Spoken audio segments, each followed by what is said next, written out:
Hi, folks. Welcome to another 10 Talk. I'm excited today. Jennifer Lieben is joining me today, and she's going to be talking about several different technology tools, so watch for her other 10 Talks. But today we're going to talk specifically about Google Classroom. And so I'm excited to have Jennifer here. My name's Nancy Latham. I'm from the University of Illinois Urbana-Champaign. Jennifer is actually a new library media specialist coming this year, but she does have many, many years as a visual arts and technology middle-level teacher. And in 2020, she was a finalist for the Illinois Teacher of the Year. So Jennifer, we're very excited to have you tell us all about Google Classroom. And I think you were telling me before we started just what all its organizational kinds of things that teachers, all those plates in the air, right? Yeah, I think one of the big issues with remote learning is that a lot of parents and students and even teachers say they don't know where to go and find the information, and there's so many different places to go and log in. And Google Classroom is just this awesome free way. If you don't already have an LMS like Canvas or Schoology or something like that, Google Classroom is just the best organizational tool for your classes, and I've seen it used in so many different ways. And with all tech tools, it's kind of about finding out what the tool can do and then customizing it to make it work for you. So just because I show you this way doesn't mean it's the only way, and you can structure anything any way you want. So I just like to give a lot of ideas. So I'm going to share my screen and open up Google Classroom and kind of walk you through some of the features and things that you can do. Oh, that'd be great. Yes, I would love that. I mean, I'm thinking here to the side, does it have college, higher ed implications, so it'll be interesting to see. Yeah. Okay, I've got a dual screen here, so hopefully now you got my screen? I do. Awesome. So this is Google Classroom, and it's simply just classroom.google.com. And as long as you're a Google Apps for Education district or organization, this is one of those core services that exist. So when you open Google Classroom, I already am in some classes. I think these are all ones that I'm actually enrolled in and not actually mine. I'm gonna move this down so I can see just a second, the plus here. If you're not in any classes, then the first time you log in, this will be blank. So this is my personal dashboard. Or if you're going to create a class, it will be blank. But in any case, to join or create a class, you just hit this big plus in the corner here, and it will ask you, do you want to join a class or create a class? Now, join a class means it's someone else's classroom that you're a student in. So I'm in some of these other groups that have used classrooms, and in that case, I would just hit join class, and it would ask me for a code. That's what your students will do. But in this case, we're going to create a class, and I'm gonna move this up here. Yeah. That's just because the account I'm using is actually my personal Google account. So it's just an extra disclaimer on there. But when you're in your school, this is the screen that opens up. It says create class. So we're just gonna call it sample class. And that's the only thing that's required right now. So when I hit create, it's gonna think for a second, and then it's gonna pop up and create this class here. Magical Google. So you can, Jennifer, create this with your personal Gmail. You can. The thing is, there are different settings, and it's your Google super administrator a lot of times kind of restricts those things. So in a school setting, I can't join my school classes with my personal account. It's just within our school district network. So this one, because it's an outside account, it's not as, we'll use the term safe. It's not as protected. It's not in that walled garden.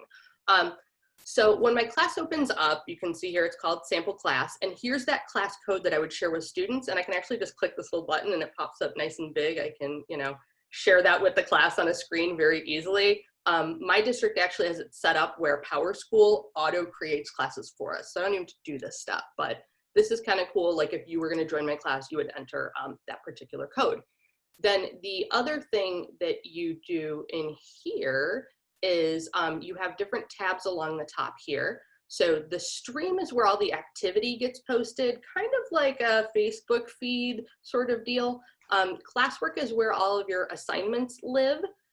People is who's in the class. And then grades are, if you don't have a grade book that you use, my school uses PowerSchool, Google Classroom does have a gradebook integration that you could use. And some systems it does work well with, others it doesn't. Currently it doesn't sync to PowerSchool, which isn't optimal, but it's okay. So when you're in here in your sample class, there are things that you can do like post an announcement. You can change your theme if you need to and pick some of these other, you know, nifty designs, or even create one of your own if you want to get super fancy and advanced. So you would just put that in there. Then when you're ready to start adding classwork, you go to the classwork page and you hit create. And then you see we have lots of options here. We have assignments, quiz assignments, question material, you can reuse old posts, that sort of thing. I generally just stick with assignment. It's pretty straightforward. You tell it like, I'm gonna have students do a reflection, think about the story and reflect on it. You can hear my typing very loudly here. So I would have that. If I had some sort of additional, like the story I want them to read, I would click add and then add that story, either a link to it. I can actually upload a file. I could go to a YouTube video and put that in there, and anything from Google Drive, including videos in Google Drive. So if you create your own video, you can link to that there. And anything of yours in Google Drive. So slides, a spreadsheet, whatever you're wanting. Okay. Yes, notes, whatever. I can even add something to this that I want to create a copy for each student and have them create on their own file. So let's say I have like a list of questions already on a doc, and I want students to type in their reflections on there, but I don't want everybody writing on the same Google Doc. I can actually put my file in there and then designate, let's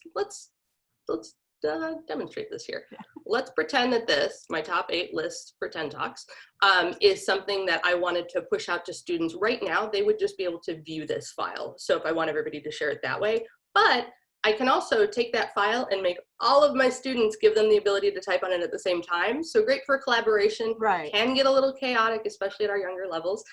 Or I can make a copy for each student. And when I make a copy for each student, they're all going to get one called Top 8 List for 10 Talks with then their name on it. So then you know who's done what too. Yeah, no making copies. Do those 3 options come up for anything you upload here? Well, well, any kind of file that would come up, the option to duplicate it.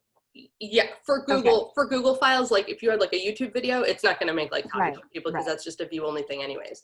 Now, on the side here, you'll see that I can actually assign this to multiple classes. I can go in and assign things just to specific students in my class. Now, I don't have a list of students here, but say I was working with IEPs or just some students that I want different versions of an assignment, I can assign different things to different students. So I can actually go in and check that.